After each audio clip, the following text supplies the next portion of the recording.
जनाब स्पीकर,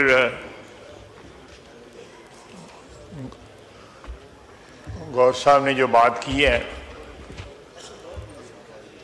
अगर क्या ही अच्छा हो जिस तरह आपने रवायात की भी बात की है। कानून के जो सोर्सेज हैं सारी दुनिया में, कई सदियों से उन सोर्सेज में रवायात जो है ना एक बहुत बड़ा सोर्स है। वो बार्ड लॉ हैं, वकील हैं, वो मुझसे बेहतर जानते होंगे। इस तरह लेजिस्लेशन एक सोर्स है, कस्टम सोर्स हैं, इसी तरह रवायात भी सोर्स हैं। इस तरह की जो please order in the house.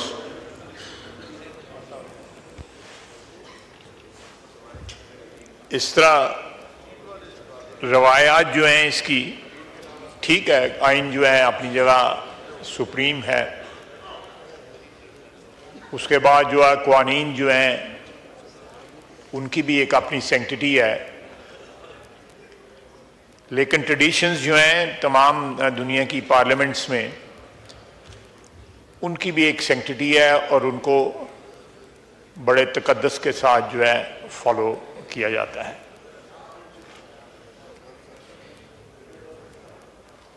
जनाब वाला, ये पिछले 3 दिन से जाफर एक्सप्रेस वाली जो वाकया, जो ट्रेजेडी थी, वो जिस तरह अनफोल्ड हुई और जिस तरह उसका इख्तिताम अल्हम्दुलिल्लाह हमारी अफवाज ने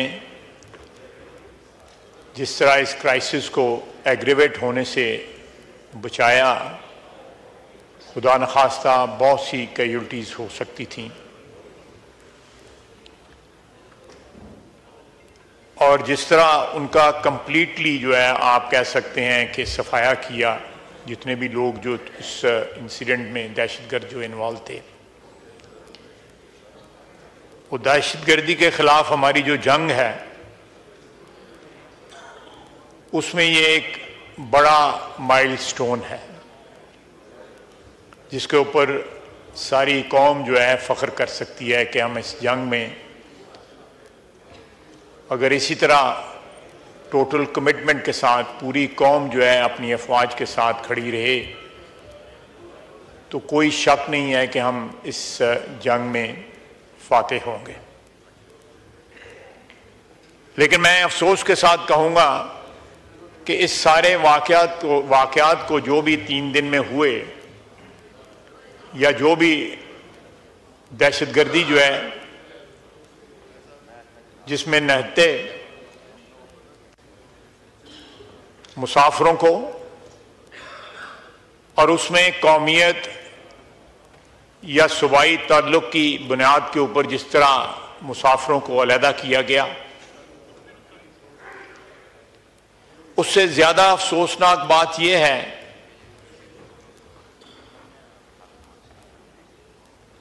कि पीटीआई के सोशल मीडिया ने जिस तरह इसको इंटरप्रेट किया है, वो सारी कौम ने वो पढ़ा है। Order in the house. आप उमर अयूब साहब जब बोल रहे थे कोई खड़ा हुआ था? उमर अयूब साहब जब बात कर रहे थे किसी ने डिस्टर्ब किया था? नहीं तो आप चाहते हैं कि वो जो मर्जी बात चाहे, जो एक्सपंज करना होगा मैं करूंगा, आप नहीं डिक्टेट कर सकते। जी ख्वाहिश। उसको जिस तरह इंटरप्रेट किया गया और ये फौज की कामयाबी के बजाय कहा गया कि ये दहशतगर्दों ने ये सारे बंदों को खुद छोड़ दिया, ये सोशल मीडिया पे है, मैं अपनी तरफ से नहीं कुछ कह रहा।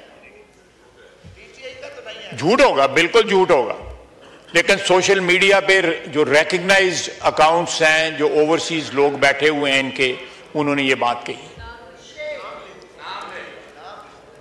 आपको भी पता है, मैं उन लोगों के नाम क्यों लूं जिनमें इतनी जुर्रत नहीं है कि वतन में बैठ के जंग लड़ सकें अपनी। मैं उनकी क्यों नाम लूं इस हाउस के अंदर?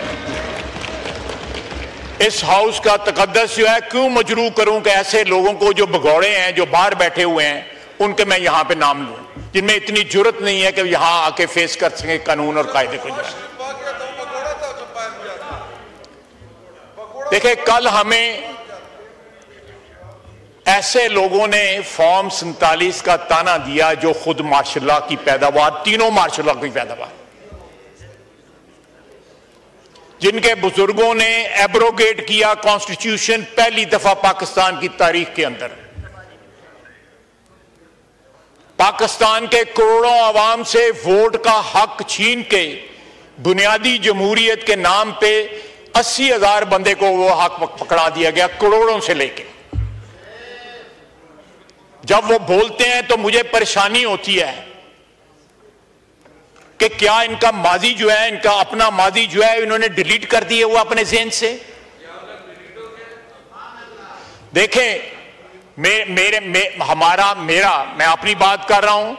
एक मार्शलाई हुकूमत से हमारा तल्लुक रहा।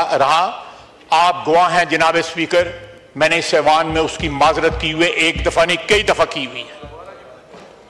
आज भी माजरत करता हूं उस चीज की।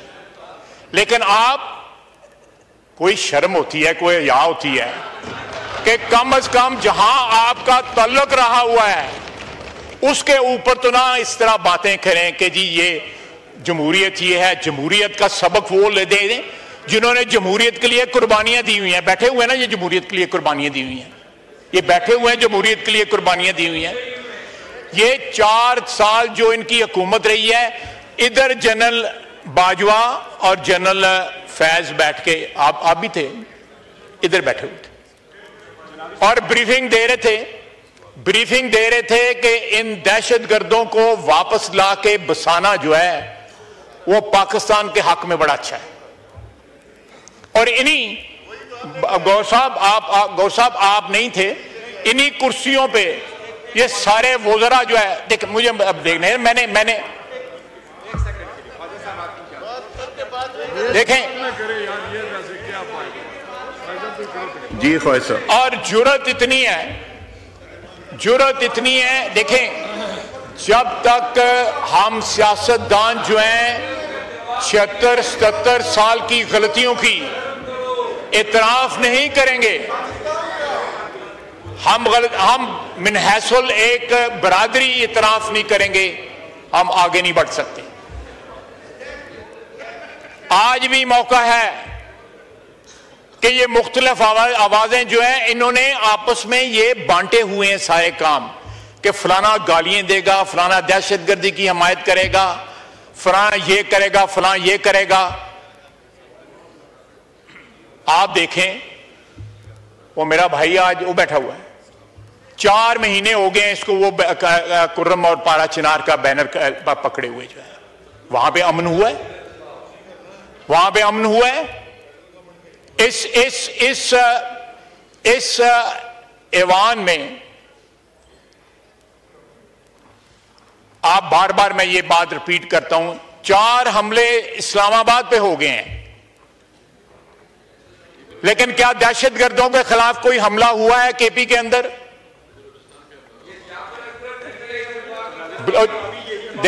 खड़ा है ना सरफराज बुगटी, खड़ा है ना सरफराज बुगटी, खड़ा है ना वहां पे। नहीं, दहशतगर्दों के आगे जो है सीना तान के खड़ा है ना, बगैर किसी इबहाम के बयान देता है ना उनके खिलाफ।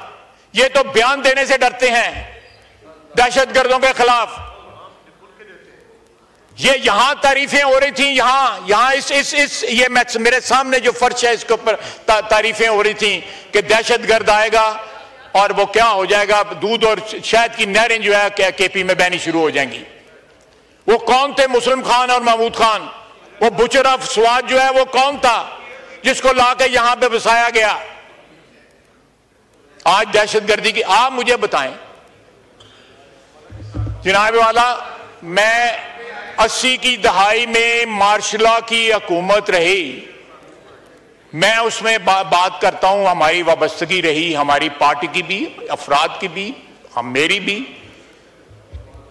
मुझे उस पर बात करते हुए निदामत होती है।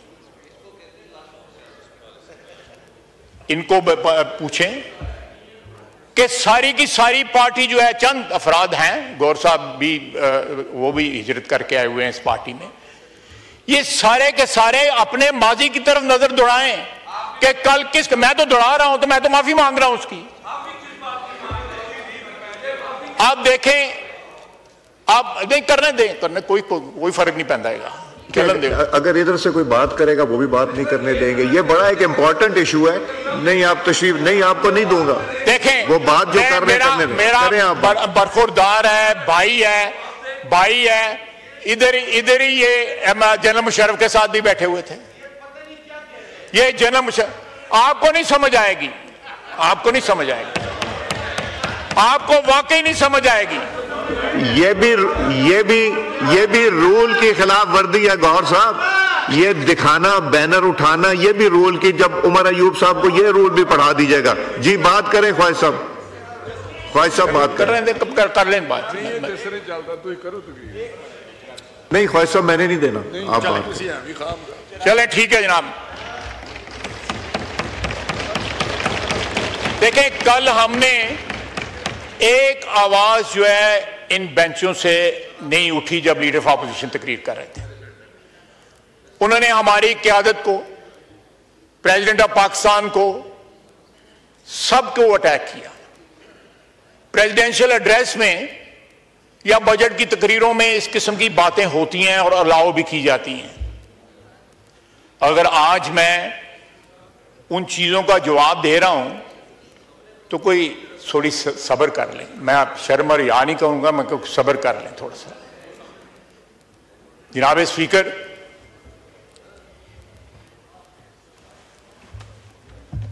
हर चीज को कल गैर कानूनी कहा गया।